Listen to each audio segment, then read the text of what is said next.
হয়ে গেছে আমার, হয়নি এখনও, কষাচ্ছি আস্তে আস্তে রান্না।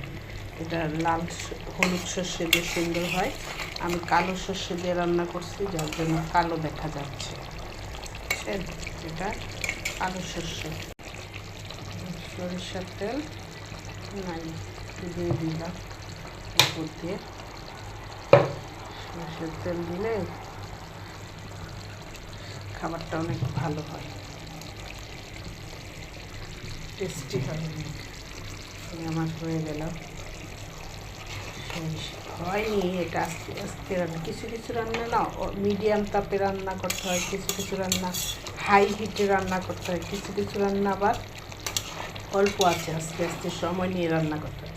এই ইলিশ মাছের এটাও এরকমই, বাড়াই দিলে মাছের স্বাদটা, সর্ষের স্বাদটা তিতা হয়ে যায়। আর আস্তে আস্তে রান্না করলে এটা ভিতর থেকে তেল বের হয়, আস্তে আস্তে মিশে খাবারটা অনেক ভালো লাগে খেতে।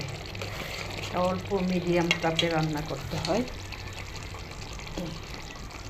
ঝোল শুকাবে, আবার একটু দেবো এইভাবে, বুঝছেন? সরিষার থেকে তেলটা বের করতে হবে, চেতায় দিয়ে না, অল্প আছে মাছ থেকে তেলটা বের করতে হবে, সরিষার থেকে তেলটা বের করতে হবে, তাহলে না খেতে মজা লাগে। এটা অল্প তাতে আস্তে আস্তে দিয়ে বের করতে হয়। আমার আস্তে আস্তে হয়ে যায় এটা। আবার একটু তেল বের হলে আবার একটু পানি দেবো, এরকম করে দুইবার পানি দিয়ে আস্তে আস্তে এটা রান্না করব, তাহলে ভালো লাগবে। মাছটা ভেঙে গেল,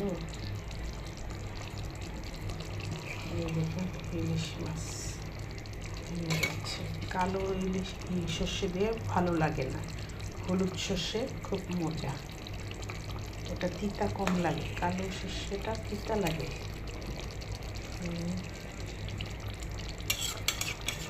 আর সর্ষে বাটলে সর্ষের সাথে দিতে হয়, কি বলে, কাঁচামরিচ, কাঁচামরিচ দিয়ে সর্ষে বাটলে তিতা কম লাগে। তেল উঠলে আবার পানি দিব, আবার একটু কষাবো, আবার একটু কষাবো, এভাবে রান্না করবো।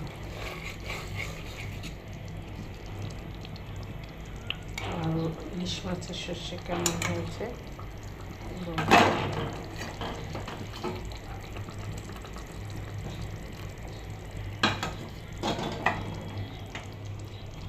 একবারে পানি দিবেন না, একবারে পানি দিয়ে রান্না করবেন না, অল্প অল্প পানি দিয়ে 2-3বারে রান্না করবেন, তাহলে কি হবে, সর্ষের থেকে তেলও উঠবে, মাছের তেলটা উঠবে,